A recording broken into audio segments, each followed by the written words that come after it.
Hey guys, ഞാൻ എൻ്റെ ജീവിതത്തിൽ ഇന്നേ വരെ ഒരു ട്രയൽ മേക്കപ്പ് ചെയ്തിട്ടില്ല. ഈവൻ എൻ്റെ കല്യാണത്തിന് പോലും ഞാൻ ട്രയൽ മേക്കപ്പോ കാര്യങ്ങളൊന്നും ചെയ്ത് നോക്കാതെ തന്നെയാണ് മേക്കപ്പ് ചെയ്തിട്ടുണ്ടായിരുന്നത്. പക്ഷേ ഇന്ന് ഞാൻ ഒന്ന് ട്രയൽ മേക്കപ്പ് ചെയ്ത് നോക്കാമെന്ന് വിചാരിച്ചു. കാരണം എൻ്റെ ഫ്രണ്ടിൻ്റെ കല്യാണം വരുന്നുണ്ട് ഫെബ്രുവരിയിൽ. അപ്പോൾ അവൾ എൻ്റെ കൂടെ ആക്സിസ് ബാങ്കിൽ വർക്ക് ചെയ്തതാണ്. അപ്പോൾ അവളൊരു ക്രിസ്ത്യൻ വെഡ്ഡിങ് ആണ് വരുന്നത്. ഞാനിതുവരെ ക്രിസ്ത്യൻ വെഡ്ഡിങ്സ് ഒന്നും അറ്റൻഡ് ചെയ്തിട്ടില്ല.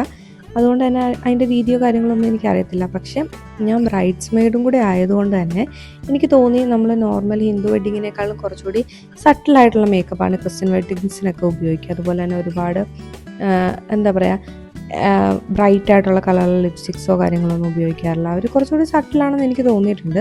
ഞാൻ വിചാരിച്ചു അങ്ങനെ സട്ടിൽ ആൻഡ് ഗ്ലോയി ഡ്യൂയി ആയിട്ടുള്ളൊരു മേക്കപ്പിൻ്റെ ട്രയലൊന്ന് നോക്കാമെന്ന്. പൊതുവേ ഞാൻ മാറ്റ് മേക്കപ്പാണ് കൂടുതലും ചെയ്യാറ്, മാറ്റ് ഫിനിഷ് ഉള്ളത്. ഇങ്ങനെ ഗ്ലോയി ആയിട്ടുള്ള മേക്കപ്പ് ഞാൻ പൊതുവെ ചെയ്യാറില്ല, കാരണം എൻ്റെ സ്കിന്ന് കുറച്ച് ഓയിലിയാണ്. അപ്പം നമ്മൾ ഡ്യൂയി ആൻഡ് ഗ്ലോയി മേക്കപ്പ് ചെയ്യുമ്പോൾ കുറച്ചുകൂടി ഇങ്ങനെ ഓയിലി ആയിട്ട് കാണാൻ ചാൻസസ് ഉണ്ടാവാറുണ്ട്. പക്ഷേ ഈ പ്രാവശ്യം ഞാനൊന്ന് ട്രൈ ചെയ്ത് നോക്കാമെന്ന് വിചാരിച്ചു.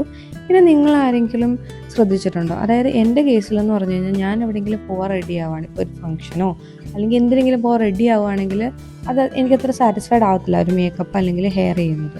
പക്ഷെ വെറുതെ വീട്ടിലിരുന്ന് ഇതേപോലെ ഇങ്ങനെ ട്രൈ ഒക്കെ ചെയ്ത് നോക്കുമ്പോഴാണെങ്കിൽ കറക്റ്റ് പക്ക പെർഫെക്ഷനിൽ മേക്കപ്പ് ആണെങ്കിലും ഹെയർ ആണെങ്കിലും എല്ലാം കിട്ടാറുണ്ട്. എങ്ങനെയാണ് സംഭവിക്കുന്നതെന്ന് എനിക്കറിയത്തില്ല. നിങ്ങൾക്ക് എങ്ങനെയാണ് സംഭവിക്കുന്നതെങ്കിൽ നിങ്ങളൊന്ന് കമൻറ്റ് ബോക്സിൽ കമൻറ്റ് ചെയ്യുക. ഓക്കെ, അപ്പം ഞാൻ ഈ പ്രാവശ്യം ചെയ്ത മേക്കപ്പ് എന്ന് പറഞ്ഞു കഴിഞ്ഞാൽ വീട്ടിൽ തന്നെ ഇരുന്ന് പ്രത്യേകിച്ച് എങ്ങും പോകാനൊന്നും ഇല്ലാത്തതുകൊണ്ട് എല്ലാവരുടെ സ്കിൻ കെയറോ കാര്യങ്ങളൊന്നും ചെയ്തിട്ടില്ല. ജസ്റ്റ് ഫേസ് വാഷ് ചെയ്തു, ഒരു മോയ്സ്ചറൈസർ അപ്ലൈ ചെയ്ത് കൊടുത്തു. പിന്നെ ഇന്നത്തെ ഈ ഒരു മേക്കപ്പിൻ്റെ മെയിൻ ഉദ്ദേശം എന്ന് പറഞ്ഞാൽ എൻ്റെ ബേസ് കറക്റ്റ് ആക്കുക എന്നുള്ളതാണ്. നമ്മൾ ഐ മേക്കപ്പിലും അതുപോലെ ലിപ്പിലും ഒന്നും വലുതായിട്ട് കോൺസെൻട്രേറ്റ് ചെയ്യുന്നില്ല, ജസ്റ്റ് ഒന്ന് ഫിനിഷിങ് നോക്കാൻ വേണ്ടിയിട്ട് മാത്രം. പക്ഷേ ഈ ഐ മേക്കപ്പും ലിപ്പും കുറച്ചുകൂടി സട്ടിലായിട്ട് എന്ന് വെച്ചാൽ കുറച്ച് ഗ്ലിറ്ററി ഒക്കെ ആയിട്ടായിരിക്കും ഞാൻ ചെയ്യാൻ ഉദ്ദേശിക്കുന്നത്. പക്ഷെ ഇപ്പം ഞാൻ അങ്ങനെ ചെയ്ത് നോക്കുന്നില്ല. ജസ്റ്റ് ബേസ് ഓക്കെ ആണോ ഇല്ലയോ എന്ന് മാത്രമേ നോക്കുന്നുള്ളൂ. പിന്നെ നൈസായിട്ടൊന്ന് ബ്ലഷും ഐ ഷാഡോയും ഒക്കെ അപ്ലൈ ചെയ്തു. അതുപോലെ ഗ്ലോസി ആയിട്ടുള്ള ലിപ്പാണ് ഞാൻ ചെയ്തേക്കുന്നത്. പൊതുവെ ഞാൻ മാറ്റ് ലിപ്സാണ് പ്രിഫർ ചെയ്യാറ്. പക്ഷേ ഇപ്രാവശ്യം ജസ്റ്റ് ലിപ് ഗ്ലോസ് അപ്ലൈ ചെയ്തിട്ട് ഒരു ഗ്ലോസി ലിപ്പാണ് ഞാൻ പ്രിഫർ ചെയ്യുന്നത്. അതുപോലെ തന്നെ എന്താ പറയുക വലുതായിട്ട് ഹൈലൈറ്ററോ കാര്യങ്ങളൊന്നും ഉപയോഗിച്ചിട്ടില്ല.